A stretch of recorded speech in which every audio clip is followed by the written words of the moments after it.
Hi everyone, I'm Kevin Nelson for Catholic NewsBreak. Here's what's going on this week. In the news, we begin with news from the Vatican. Russian President Dmitry Medvedev met with Pope Benedict XVI, and the two spoke privately for more than a half hour. The Pope called the event a very important meeting. The Vatican said the meeting addressed the broad-ranging collaboration between the Holy See and the Russian Federation, both in the promotion of specifically human and Christian values and in the culture and social field.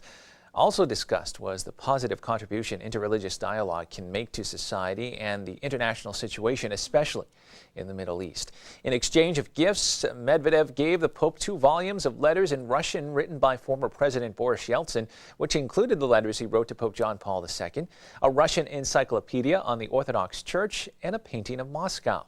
The Pope gave the Russian president a mosaic of the Vatican. In other news from the Vatican, shaky global financial markets and rising operating costs are to blame for the Vatican's less than positive financial report for 2011.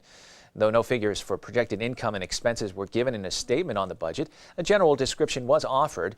The report said that there are clear signs of recovery, but the overall budget forecast is still feeling the uncertainties of the global economic system and rising operational costs. The February 17th statement comes from a meeting of a council of cardinals tasked with reviewing the Vatican's finances.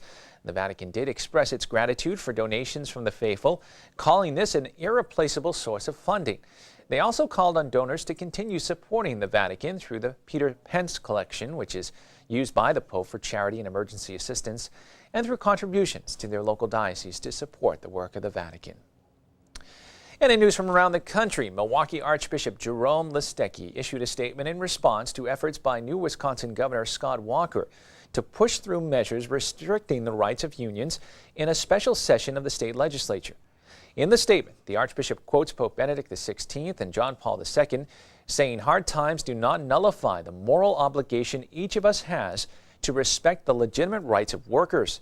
Every union, like every other economic actor, is called to work for the common good, to make sacrifices when required, and to adjust to new economic realities. He said, however, it is equally a mistake to marginalize or dismiss unions as impediments to economic growth.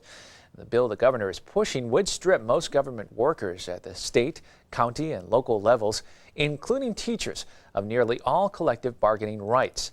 The only exceptions would be for police, firefighters, and the state patrol. Unions would have to gain approval in a public referendum to seek pay raises higher than the Consumer Price Index. The bill would also forbid unions from forcing employees to pay dues known as right to work. The legislation would require state employees to pay half of their pension costs and 12.6% of their health care coverage. Moves the governor expects to save the state $30 million in the short term and up to $300 million over the next 2 years. In exchange for the savings, Governor Walker promised no layoffs or furloughs, but threatened to lay off 6,000 workers if the bills failed to pass. Well, that is all the information we have for you this time. Please stay with Catholic TV for more Catholic news.